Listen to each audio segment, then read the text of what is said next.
Jusuf Vrioni, përkthyesi genial i veprës së Ismail Kadares, diplomat dhe ambasador, u lind më 16 mars të vitit 1916 në Korfuz të Greqisë. Pinjolli një prej familjeve më të pasura dhe me kontribute në ndërtimin e shtetit shqiptar, Jusuf Vrionit nuk i mungoi kujdesi për shkollimin.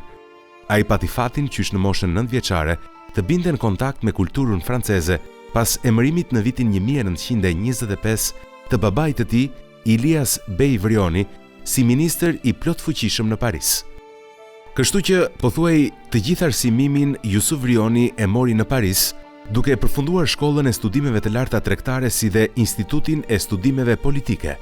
Në Shqipëri kthehet në vitin 1939, por jeta në Tiranë zgjat pak.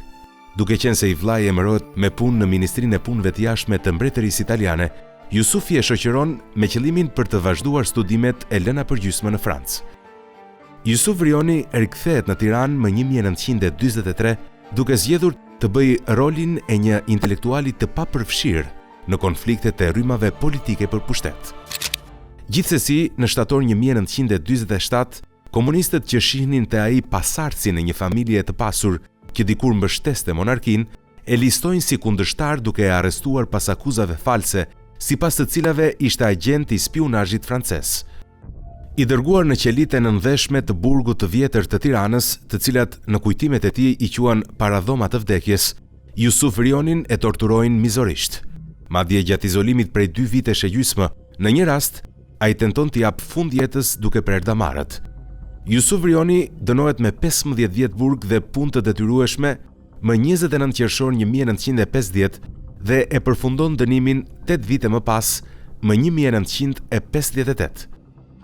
Më 1960, për nevojat e propagandës së regjimit diktatorial, nis punë në shtëpinë votuese 8 nëntori, ku nis të përkthejë në gjuhën frënge veprat e Ismail Kadares, të Enver Hoxhës e të tjera. Është fakt se Kadareja u bë botërisht i famshëm më shpejt se sa t'i jepte mundësinë izolimi komunist i vendit, pikërisht prej përkthimeve të Jusuf Vrionit. Fati e solli që një nga romanet e Kadares, Generali i ushtrisë së vdekur, i përkthyer në frëngjisht nga Jusuf Vrioni, të binte në duar të një kritiku letrar francez që gjendej në Shqipëri si turist.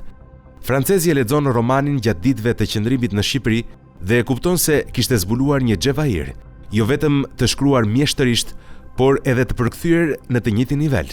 Interesant është gjithashtu edhe fakti se Jusuf Vrioni kishte nisur të përkthente Kadaren vetëm për kënaqësi dhe jashtë orarit zyrtar të punës. Pikërisht cilësia e lartë e përkthimit në gjuhën frënge bën që Ismail Kadareja ta vlerësojë dhe të miqësohet me Jusuf Vrionin.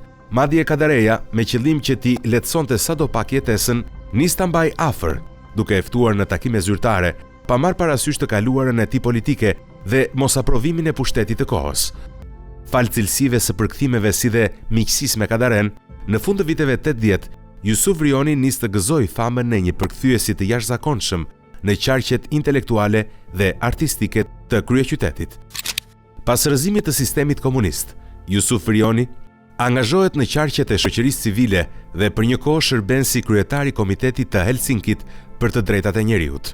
Në vitin 1998, Vrioni emërohet ambasador i Republikës së Shqipërisë në UNESCO, ndërsa më 22 maj të po këtij viti, për kontributin e tij në gjuhën frënge, dekorohet nga Republika Franceze me urdhrin Kavalier i Legjionit të Nderit. Përkthyesi briljant i Ismail Kadares dhe intelektuali shquar shqiptar Jusuf Vrioni ndroi jetë në Paris më 1 qershor të vitit 2001. Sipas amanetit që ai kishte lënë, trupi u soll dhe u varros në atë. Shkrimtari dhe kritiku francez Eric Fayet, bashk redaktori veprave të Kadares të publikuara në Francë, shkroi këto radhë.